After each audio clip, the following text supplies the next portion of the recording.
नहीं चलो আমি এই করতে রে করে যাও তুমি ତମ ଭଳି ଭାଉଛ ଏ ଘରେ ରହିବା ଦରକାର ନାହିଁ ତମେ ଗଲେ ଯାଇ ଏ ଘରକୁ ଶାନ୍ତି ମିଳିବ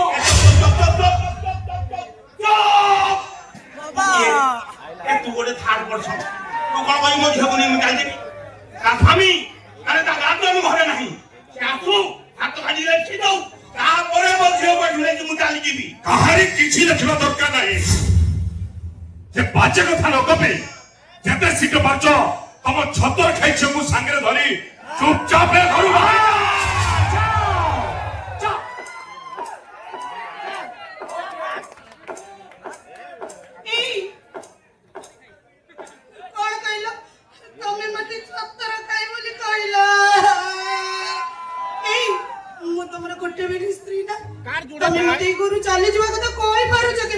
एबे तो खाली कहिछि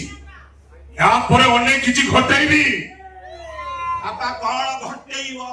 घटना की घटना तुमने देखिले जानि परिबो प्रभु ओ भाई सत कोन मिछ कोन मुझानी सरी खाली लोक मान को जणेबा बाकी अछि आ वर्तमान सब सत कोन लोक मान को जणेबे तुम सत मिछ जानछ भाई के पछरे कहबो आगो मु कान रे कह देला कोन जानछ पहिले पंचायत माई कि ना कोन बोलु पप्पा सागर घर छाड़ी के जीवु पळेबु तो जीपु बहे मातो खाइ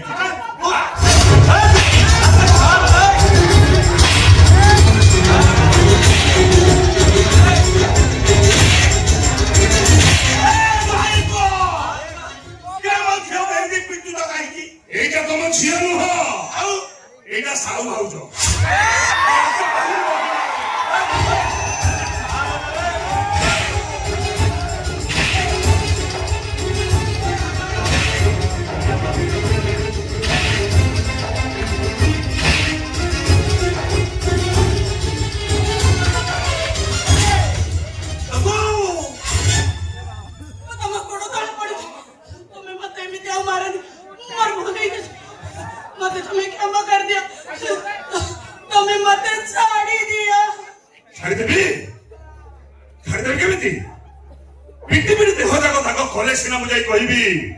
मो भाई माने मो स्त्री को पिटिले बोली मु घर छाड़ी चली आसिली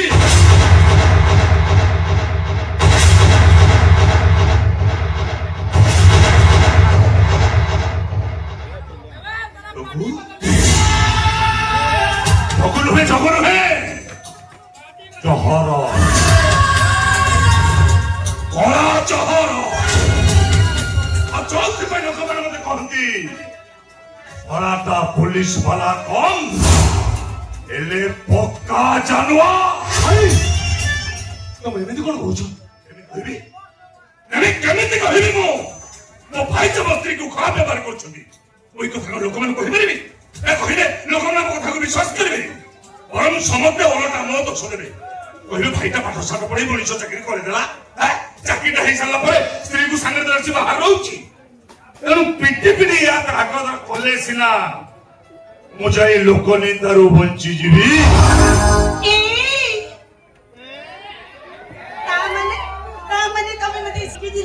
आउ कोउती पई पिट्टू थिलो बोचा त मई ए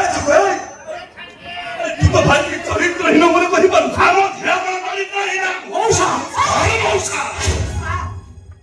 और मौसा ये बापा से के जानी पर नथी तू कोन भाउछु मु किछ जानबेनी कोन पे तू केस रे भाई की सपोर्ट करूछु आ मो स्त्री की चरित्र हिनो भी करूछु भाभी जमिति कहले मते पिका को घर बाहर कर देबी आ ए सुजोग रे तू बाहाई पड़ी आगो पिलार बापा हे छु आ मो मा करथवा दलिल अनुसार जे आगो पिलार बापा हबो से हबो ए कोठार मालिक आ तू मालिक हे छु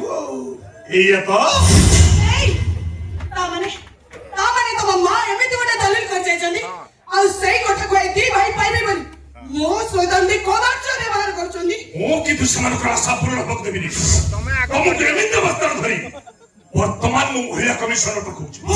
हम घरे नथला बेले संपत्ति भाई एमाने तुमको शारीरिक मानसिक निर्यातना देखछन बोली महिला कमिशनर रे मु कंप्लेन करबी तमे चलो मु साके देबी अरे नहीं तू ए घर छाड़ी जानी अरे तू ए घर छाड़ी जानी गोले नातरे मु मुंडो टेकी बाटो चाली पारिबेनी ଆରେ ତୁ ଯଦି କହୁଛୁ ଏ ସମ୍ପତ୍ତିରେ ମୋର ଭାଗ ନାହିଁ ବୋଲି ତାହେଲେ ଠିକ ଅଛି। ତୋ ସ୍ତ୍ରୀ ଆଗକୁ ମୁଁ କେବେ ବି ଆସିବିନି କି ତା ପାଇଁ ମୁଁ କିଛି ଜିନିଷ କିଛି ଶୁଣିବିନି। ମୁଁ ବର୍ତ୍ତମାନ ଥରକୁ ଯିବି ଚାଲେ ବାପା। ଆରେ ତୁ ଏ ଘର ଛାଡି ଯାଆନି ରେ। ମୁଁ ବଡ ଭାଇ ହେଇ ତୋ ପାଦ ତଳେ ପଡୁଛି।